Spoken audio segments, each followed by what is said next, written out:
Hello guys, welcome to my YouTube channel, Rosel's KTV. At andito po tayo para mag-reaction sa isang vlog ni Kalinga Prab. Ito po ay yung parang family vlog niya. At ito ay in-upload niya sa kanyang main channel. At palaisipan sa lahat kung ba't nag-content si Kalinga Prab ng ganito. At para maliwanagan po tayo, ay ating re-reactionin po ito ngayon. Pero bago po ang lahat, pakisuportahan po muna ang ama ng Kalingap, Kuya Bal Santos Matubang, Ate Eda Vlogs at Kalinga Prab. Ito po, simulan na po natin. Ito po ay yung pag-uusap nilang mag-asama.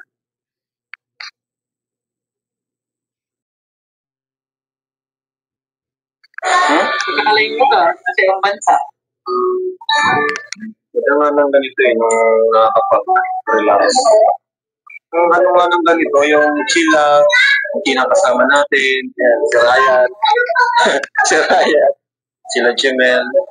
Isa parang gusto ko na, yung ganito, yung tawag dyan, yung magpahinga muna sa charity. Yan, diba? At nakakaisip na si Kalinga Prab ng mga ganyang bagay. Gusto niya munang magpahinga sa pagcha-charity. Siguro napapagod na rin si Kalinga Prab. Lalo't napakaraming toxic sa kanyang paligid. Diretso na po natin. Parang ganito lang muna. Simple family. Tapos, relax na muna. Nagbigla mo na Ha? Nagbigla mo. Ano kasi, di ba, ang dami nangyari. Ay, toxic sa kanila. Kahit si Ma'am Jack napatanong sa kanya kung ba't naisip niya na magpahinga muna. Siguro talagang napapagod na si Kalinga Prab. Gusto rin niya ng maalwan na buhay. Di ba? Yung simple lang, walang iniisip na kung di ba? Daming kaaway, daming mga mga patikos. So, naisip ko lang, kumbaga, di lang naman ngayon, kumbaga, palagi siyang sumasabi sa isip ko na what if magpahinga muna ako sa charity, o parang natulak muna, family club. Kung may manood man, okay. Kung wala, okay lang rin. Ito ba nung sasabi mo? Ngayon ko lang. Grabe At ang tanong sinong kauna-unahang maapektuhan dito kapag talagang tumigil na muna si Kalinga Prab sa pag charity, di ba? Ay napakarami pa naman niyang beneficiary, Tapos mga college, sila ang kauna-unahang maapektuhan dito At yung mga staff niya ganun din, like Ryan nga, di ba? At yung iba pa, yung mga cameraman niya, di ba? Yung mga staff ni Kalinga Prab maapektuhan din ito kapag nagpahinga muna si Kalinga Prab sa pagcha-charity, di ba? Kasi ito okay niya. Kasi ang dami kasi. Naisip ko lang. Pumapagod ka. Ano sa napapagod? Kumbaga sa katawan. Alam nyo guys, kahit hindi aminin ni Kalinga Prab, yan. Talagang napapagod na yan, Lalo't sa dami ng, sabi nga niya kanina, yung mga bumabatikos, mga bashers, di ba? Tapos nadadagdagan pa ng mga toxic na fans, ng mga love team, di ba? Nag-aaway-away na yung iba, di ba? Siguro, hindi physically napapagod si Kalinga Prab, pero yung emotionally napapagod na, dahil sa mga pambabatikos, at saka sa mga toxic sa paligid niya. Doon siguro siya napapagod, guys. Kaya naman, sa lang yung sa isip siguro, yung Yes. mga Emotional. stress, mga ano,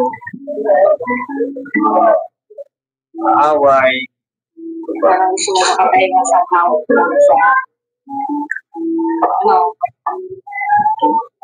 Pero for sure, ang iniisip na natin siya is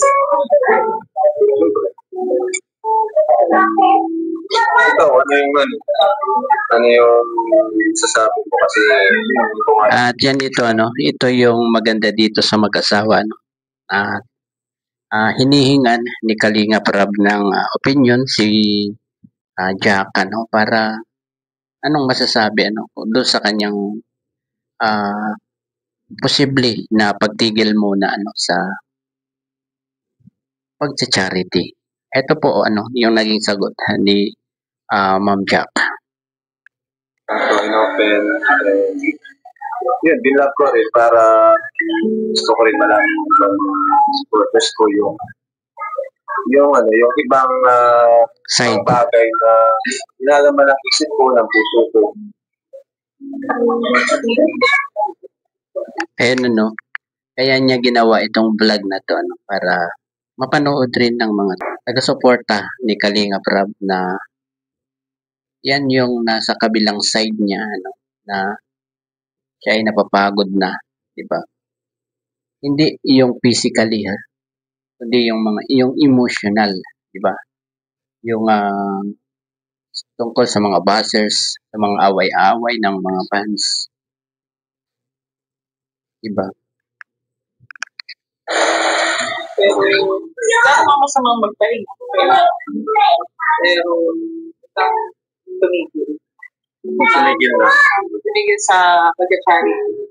Especially Ayun, talagang naunawaan ni Ma'am Jack si Kalinga Prab, At ayun nga yung payo niya, hindi naman masamang magpahinga, di ba?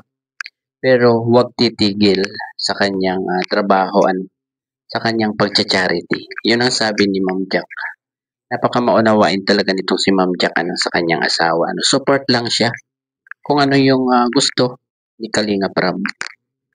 Diretso pa po natin. marami pa rin ang umaasa. Dahil kung Tama. sa pagbuka din naman, bilang kalinang pagbuka rin naman nakilala. Kasama na yun parang hindi mo rin naiiwasan yung pagkaroon. Parang ibang boxing, mga toxic, lalo andyan yun. Part na yan, lalo ka pa nag-grow pa, lalo ka pa lalo mas malawak. Kaya mo na lang yun, kumbaga maging ano na lang siya motivation. Hindi siya yung magiging cause na Grabe, si Ma'am Jack, talagang siya yung nagpapalakas ng loob ni Kalinga Prab, Ganito ang magandang maging kapartner sa buhay. Yung full support sa iyo at full support din kung may pinagdadaanan ang asawa. Ayan siya na handang magpayo, di ba?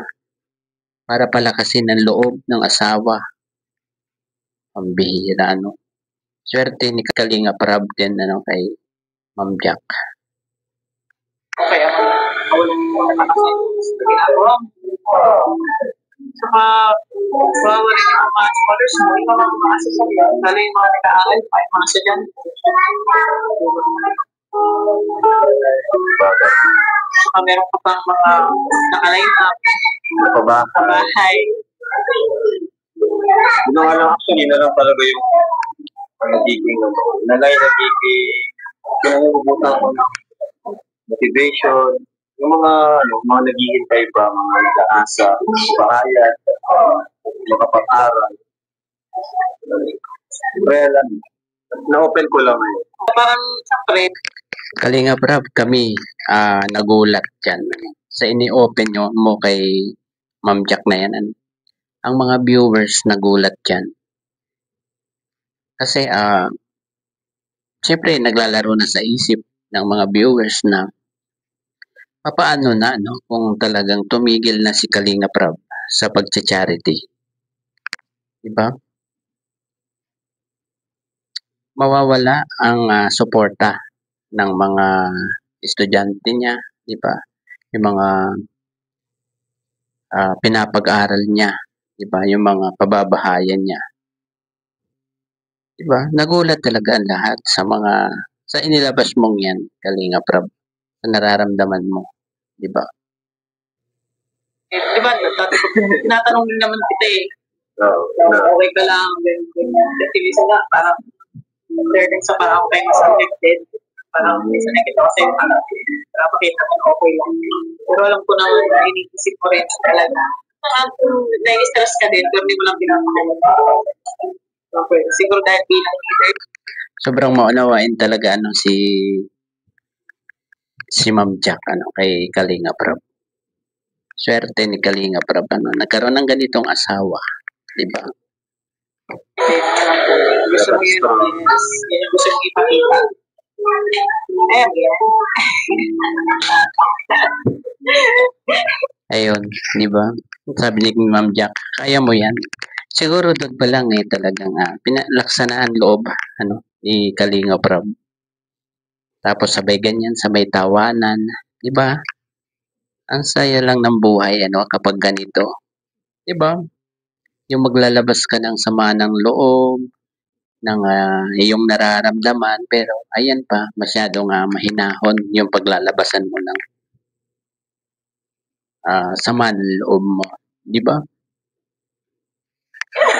Anong klaseng ano yun? Pero ang ganda mo mga... May alam ko na yung magpapatanggal ng ano. Ay, kaya ka pa. Ayun. Si Ma'am Jack, pre. Si Ma'am Jack ang makakapagtanggal ng stress mo talaga. Kalinga Prab. Grabe, itong mag-asawang to, no? Mga pasimpleng Siya ang nakapatanggal ng stress mo. Lalamig. Papasa sa'yo yung stress. Hindi naman ako babay. Grabe, Ayun, po.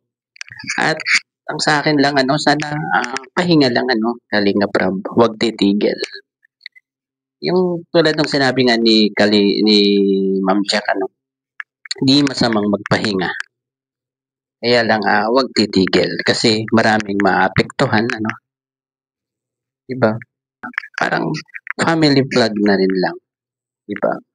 Na takato tayo, but sa main channel niya, in-upload, ay yun pala ang gusto niya, no? Malaman ng mga viewers niya yung kanyang other side na nararamdaman, Hindi pa laging saya, hindi pa laging trabaho, di ba? Meron din palang ganito, medyo na-stress na rin siya sa mga batikos at mga toxic sa kapaligiran niya, di ba? Kahit naman sino po na ang mga bashers mo ay walang tigil sa pagdadali sa iyo, di ba? Sa pagbanat sa iyo. Kahit po sino ma-stress talaga, di yan. Kahit gaano ka pa katibay, di ba? Wala, yun lang, naano ka lang. Pero tingin sa mga advice. Kaya maganda rin talaga yung may mga ganito, di ba? Mga ganitong gathering. Ibang ano naman. Relax yung utak. Kumbaga, walang social media muna. Tsaka iba kasi din talaga pag yung mga kasama mo yung group na kasi talagang trabaho yung Saka, pag yung group, pag yung mas kunti lang kayo, mas tahimik. Ang dami na kasi, minsan na rin, magunas. Ayun guys, idinugsong ko na ito doon sa vlog ko sa pag-uusap po ni Kalinga Prab at ni Ma'am Jack doon sa kanyang vlog. Doon sa parang family vlog na rin niya. At idinugtong ko na itong vlog ni Kalampitos. Po? Kasi parang same lang ng topic ito. Gawa ng ito yung mga nagpapa-stress kay Kalinga Prab. At ang topic naman po dito ay yung tungkol sa mga pambabasyan, sa mga beneficiary ni Kalinga Prab. Po? At ito po umpisahan na po natin ang mga tanong ni Kalampitos TV. Ito pa rin sa mga nangyayari sa beneficiary mo. Actually, kung ako yung Dibash, kung ako yung Banatan, Balagurai, or si Papa, okay lang okay lang sa akin kasi ako, magaling akong iwasan o hindi pansinin yan. Hindi ko kumakas pinapanood. Pero pag yung beneficiary ko na kagaya ngayon, yan si Biancy, si Joy, mas na-affect. Ayan po pakinggan nyo mga lutak ang utak na sinasabi na walang pakialam si Kalinga Prab kay Biancy. Ito po, pakinggan nyo yung kanyang salaysay dito sa vlog ni Kalampitos. Ito na ako. Kasi tinulungan ko yan. Gusto ko lang ng magandang buhay. Tapos, ang magiging kapalit yung gano'n, yung may nambabala na ura naman sa social media. Parang, naanoan ako, parang useless or notless yung pagpunan ko kung hindi naman siya kapalit. Kaya, yun, affected talaga ako. Gusto kong tumulong nang hindi sila nasasaktan. Hindi sila na-affectual damdamin nila. Kaya, kaya masakit sa akin yun, nagpapa-stress din sa akin kasi syempre tinulungan ko para tapos meron naman ibang tao na sisira or papapagad. Yes, totoo naman yung sinasabi ni Kalinga Prab na yan. Iniahon mo sa hirap yung mga tao tulad ni Biancy saka ni Joy, di ba? Tapos ganito na lang balahurain ng mga bashers like Federico and Renas community, di ba? Masakit 'yun masakit 'yun para kay Kalinga Prab. At nararamdaman naman natin 'yun na nararamdaman din ni Kalinga Prab yung sakit na 'yun. Kaya 'yun ang hindi nila matanggap, kaya medyo nai-stress ito si Kalinga Prab. Ano po? Diretso na po natin. Social media. Kaya sinasabi na yung mga bagay na hindi ko kontrolado. Kaya na-apektuhan. Dahil siyempre mga content creators, hindi mo naman lahat yan mabibigyan kung wala yung mga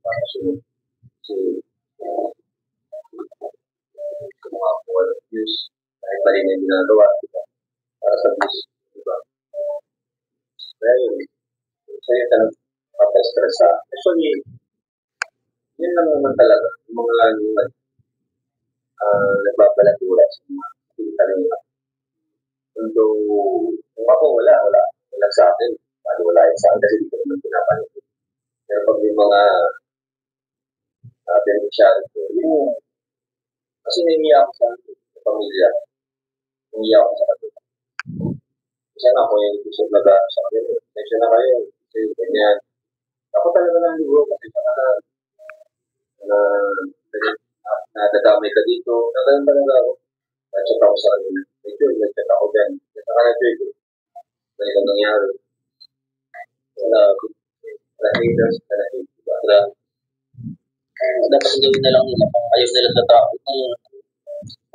Ayan guys, talagang narinig natin kay Kalinga Prab yan, na siya mismo nagchat-chat kay Joy or kay Biancy at humihingi siya ng paumanhin at nababash ng ganyan dahil nasa SOCMED kasi kaya hindi na talaga may iwasan yan, mga bashers na yan. Kaya lang wala talagang magawa itong dalawang to kasi wala naman pong channel yan, di ba? Para protektahan ang mga sarili nila. Di ba? Basta lang sila sa buhay nila. Doon na paghahalataan na for the business talaga Di ba? Grabe yun. Tapos yung nangyari pa kay Joy, grabe yun. Ay, yung sa country. At kaya ganun. Actually, naging ano rin siya sa akin. Eye-opener na rin siya sa akin. Na magiging ano na talaga. Sobrang mga nangyayari. Hindi na healthy. Kaya kung mapapansin niyo yung upload ko, mga good vibes. Ang gaganda, di ba? Kaya sabi ko, focus na lang muna ako sa ganito. Adventure, good vibes. At the same time, tulong.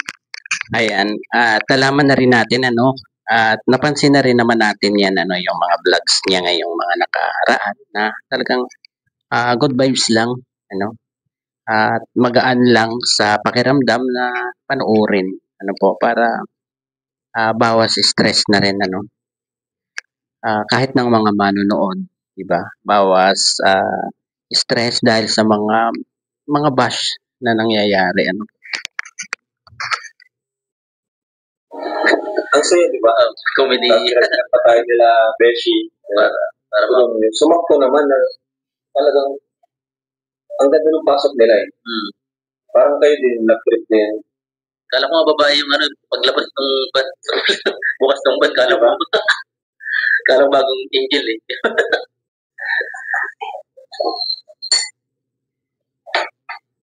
Yun lang.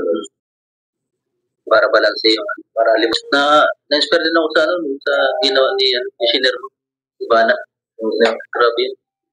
Siya talaga pala Hindi ba natin magagawa dito? Wala pang bagyo sa atin. ano bagay Pero kung may bagyo dito, gagawin din natin. Ganda yun.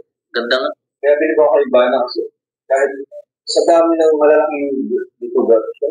siya talaga Di ba? ang pagkakalam ko inspired Kaya nakatutuwa ako kay Ivana. inspired din yun sa mga Charlie vlogger di ba marami ma-inspire Kasi yung iba, tingin ko, hindi nyo pakita ang tao. Ibo. To inspire others. To inspire others. At ayun po ano, hanggang dito na lamang po ano ang ating konting pagre-reaction dito ano sa vlog ni Kalinga Prab at vlog ni Kalampitos ano po. Pinagdugsong ko na lang po ito para isang vlog na lang po. Ano. Ayun, hanggang dito na lamang po ano. Bye-bye po. God bless po sa lahat.